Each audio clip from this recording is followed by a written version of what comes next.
How much is too much and how much is too little? Assalamu alaikum. You know, one big struggle I think a lot of people have when they're dieting, and that I have definitely had while dieting, is eating too much versus eating too little. You know, sometimes people aren't taking their diet seriously enough, and so they end up eating too much. And obviously, this is obvious why this would impact your results in a negative way, because, you know, if you're eating too much, you're not in a calorie deficit, you're not going to lose weight, you're not going to get shredded. But the problem is, then people kind of take it the other way and they start undereating. And when you undereat and you're eating way too little, you're battering yourself with, you know, unnecessary amounts of cardio.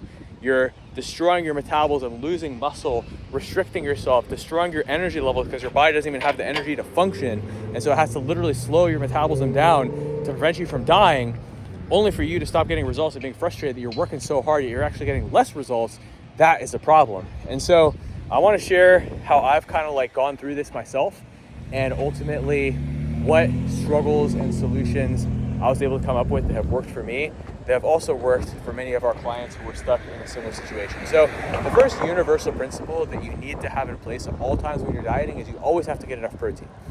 And that can differ from person to person. Some people's protein requirements are higher relative to their body weight, and some people's protein requirements are lower relative to their body weight. A good place to start is 1 gram per pound in body weight and protein a day. However, if you're 300 pounds or 400 pounds, you don't need 300 to 400 grams of protein a day, unless you're like Hafthor Bjornsson, who is that one 6'8", all muscle, 8% body fat, on lots of steroids, as they all are, jacked, shredded, you know, actor from Game of Thrones and World's Strongest Man competitor, right? But that's a different breed than you and I. We're just Muslim dads trying to be fit, healthy, athletic, active, be around for a long time for our families, perform the best we can. And you might be a mom watching this, you might be a single Muslim brother watching this. I even have a lot of non-Muslims who watch my channel, but you know, chances are you're not Hafthor Bjornsson. If Hafthor is watching, mashallah, amazing stuff, my brother. You're very strong. Allahumma barak, Allah has blessed you. But anyways, so back to the rest of us. So, and I apologize for the lighting here. I'm just trying to really get into this message. I was really feeling it while I was going for my walk, and I wanted to share this with you guys because it's a really tough struggle to go through. And I was even just having a conversation with a client this morning, a female client actually, who's currently breastfeeding, and she's trying to find the right balance where she's achieving her physique goals while having enough milk supply, enough energy, everything. And in her case, you know, before having the baby, she actually got amazing results on our program. And then one of my female coaches supported her in her whole pregnancy journey to get in enough food, because you have to eat more, obviously, when you're pregnant. And then we're kind of just working through that and finding the right balance for her. And that's a much harder balance. Like, if you're a man, be grateful that it's so much easier for you and I to figure this stuff out than it is for women who are breastfeeding, pregnant, everything, trying to be fit and have a good physique. And a lot of times they have to put their fitness on the back burner for their kids. But likewise, we as men, we put our fitness on the back burner for our family sometimes, a busy season of work, whatever it is. But part of what I cover in a lot of my other videos is how to still stay on track with your fitness during busy seasons of your business or your work, everything else, so you maintain instead of losing progress. But in those seasons where you're really chasing progress, you might fall into the trap of undereating. Just like how when you're busy, you're so busy you forget to eat, you might undereat only to overeat at night and binge eat in the nighttime. And I have other videos on that, but let's get back on track here with the main topic of today's video. So back to today's topic, and I'm gonna switch up the lighting soon along this walking path. But always have enough protein. If you go under in protein, you're screwed, right? You're gonna lose muscle, you're gonna get bad results, everything. Now, for myself, I actually need a little bit more than that. I typically need anywhere from 250 to 325 grams of protein a day for me to get optimal results. If I go below 250, I notice negative effects. And if I go above 325, it's just a waste, but I don't actually see an increase in my results beyond 325, other than that it just helps me to stay even more satiated, you know, on my diet. So protein is important. Now, likewise, there are some people who can go under. I had a client, 250 pounds, only needed 150 grams of protein a day, lost 20 pounds in the first 9 weeks, and continued losing from there, and got down to like, I think 205, which is a great weight for his height and his build. Big Punjabi brother, mashallah, got nice and lean, lost the belly. And he was gaining strength the whole time on 150 grams of protein a day, which I thought was unfathomable. There's a couple factors at play here. I mentioned he's Punjabi. Genetics is a big factor here. You see, some Pakistanis have skinny fat genetics. They're usually going to need a little bit more protein versus some Pakistanis have enormous genetics. Their legs are naturally thick and huge. Their shoulders are naturally wide. They gain weight and muscle very easily. They have almost the opposite build. This type of person is not going to need nearly as much protein as the guy who doesn't have the best genetics. So this is a factor you have to consider as well. But again, just start with 1 gram per pound in body weight and protein a day. If you're over 200 pounds, start at 200 grams of protein. Assess your results and then adjust up or down from there. And likewise for women, like I've had females who were in the mid 200s. Like for instance, the sister whose screenshot I shared on my Instagram story yesterday at the time I'm recording this, mashallah, got down from 235 to 188 so far and is still going as a busy working mom who has to commute multiple hours for work every single day. Mashallah, Allahumma barak. So, same story. You just got to be able to get dialed in and really keep pushing yourself to get the most optimal results. For her, she just needed 150 grams of protein a day to get those results as well. So it just depends on the person. So for women, I usually say 150 is a good starting point. Now, when it comes to undereating, I always like to have people go no lower than their basal metabolic rate. And you can go calculate an estimate of this. So if you go to tdeecalculator.net, where you just search on Google, TDEE calculator, you're gonna find the website where you can actually plug in your stats and estimate your metabolism. And I never want you to go below this number, okay? So even for like relatively petite, small women who only maybe need to lose 10 pounds, who barely even have that much weight to lose, your basal metabolic rate is usually gonna be 1,200, like the smallest of women, right?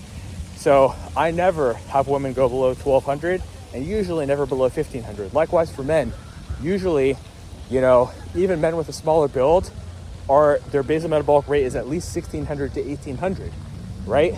And for a lot of men, it's even higher than that. But I almost never have men go below that, except for in very rare situations. I can count on one hand the amount of times I've let a man go below 1,500. Literally only twice. Only 2 specific scenarios. Ironically, they were both doctors in their 40s one of them was a very petite guy. So it was a unique scenario. And the other one, he describes himself as he was born to fast. Mashallah, very successful cardiologist. He loves fasting, has a small appetite, has always never had issues with it his whole life, and his metabolism has been on the slower side. So no problem, it worked quite well. So again, different things work for different people, and you have to be able to just assess and find what works best for you. And so I always like to kind of start the diet around that level, unless you've been eating a lot for a very long time. Then of course we could definitely start higher than that. So then the question becomes, okay, well, if you're eating at basically your metabolism, how are you going to create the deficit so you're actually losing body fat? Well, the thing is, your metabolism is only one of 4.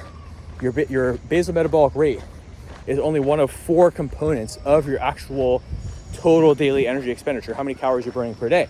And you'll notice if you go into that calculator that I just mentioned, the TDEE calculator, that it gives you an arbitrary number. It says if you're sedentary, your basal metabolic rate is 1,800, but if you're sedentary, you burn 2,100. If you're lightly active, 2,300. That's all arbitrary. It's a very imprecise measurement and should not be used for anything unless you want to get imprecise results. If you want to get precise results, you need a more precise number. And the way you're going to calculate that is with the other 3 components of your metabolism.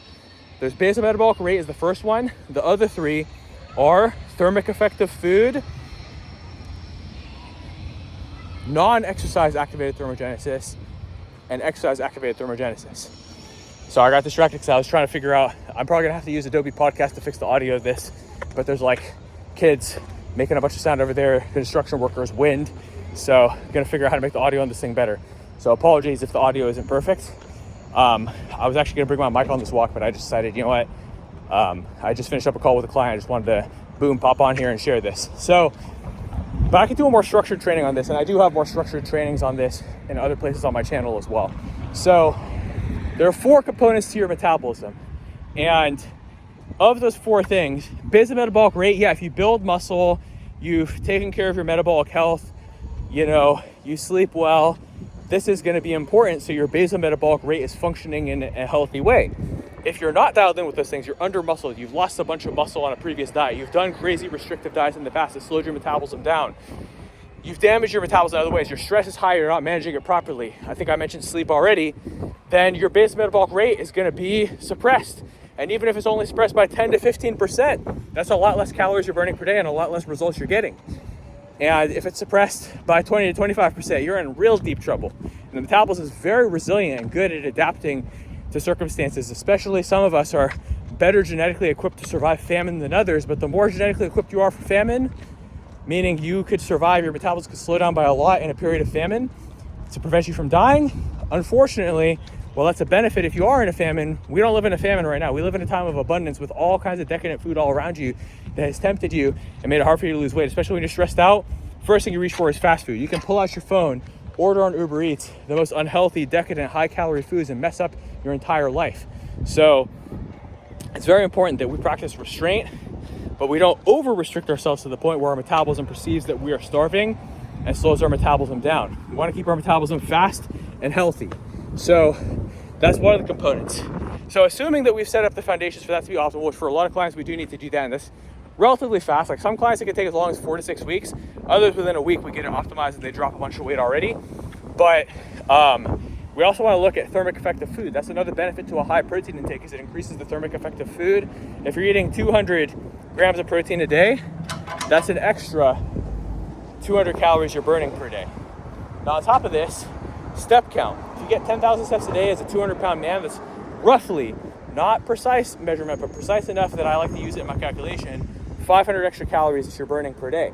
That's awesome. Now we're up 700. That's a 700 deficit if you're eating right at your basal metabolic rate, which is perfect. Now you're burning 1.5 pounds of fat per week.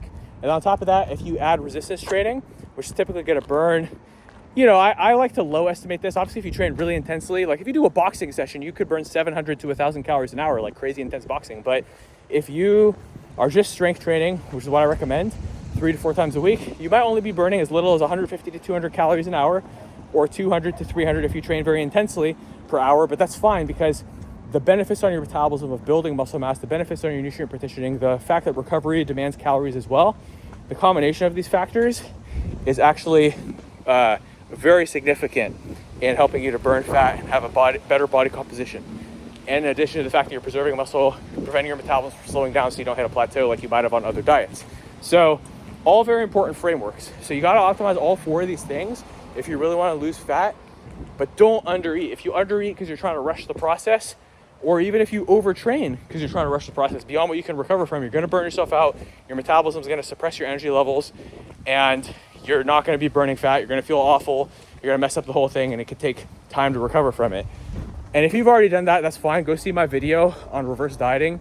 I'll attach it in the description, so you can learn how to fix this within like 4 to 6 weeks, even if you have severe metabolic adaptation and slow metabolism. But, and obviously follow my other content on like how to understand calories, macros, how to optimize, how to lose fat, the full fat loss mini course, the full strength training mini course, all that stuff. And that way you can get results, right? I've made all of this free information so that you have no excuse not to get amazing results. But on top of that, you can't overdo it, because if you overdo it, you're not going to get results either. So you'll know that you've gone too far if you're struggling to recover, you're overly sore even though you're eating enough protein and getting enough sleep. You'll know that you've overdone it or underdone your calories, gone too low in the deficit, too low in calories. If your energy levels feel tired all the time, your performance in the gym is down, which could also be because you went your carbs too low. That's why I'm not a big fan of low carb diets. I'm more a fan of using low fat to create the deficit and using high carbs, high protein so your performance is high, or medium to high complex carbs. Not sugar and junk, but filling, satiating, energizing complex carbs that are good for your metabolism, your fullness, your satiety, your metabolism, your performance, energy levels, fullness, strength, everything. That being said, if you go too low and fast, your recovery will also suffer, and your hormones could potentially even suffer too. I mean, you can go lower than most people think, but don't overdo that either. So if you're getting any of these negative effects, it's time to get on a proper diet and not just wing it by trying to batter yourself with overly restrictive diets. And if you made that mistake so far, check out my other videos on how to fix it. I'll attach the relevant ones down here. I'll attach some more right here. But also let me know in the comments if you're struggling with any of these specific issues, so I can help you to solve it in the comments as well, inshallah. Apologies for the inconsistent lighting and sound. I'm going to use Adobe Podcast to hopefully fix the sound of this video and get rid of all the background noise. But I hope I was still able to provide you with some amazing value so you can go and crush your results and not make these mistakes. See you guys in the next one up here, inshallah. Assalamu alaikum.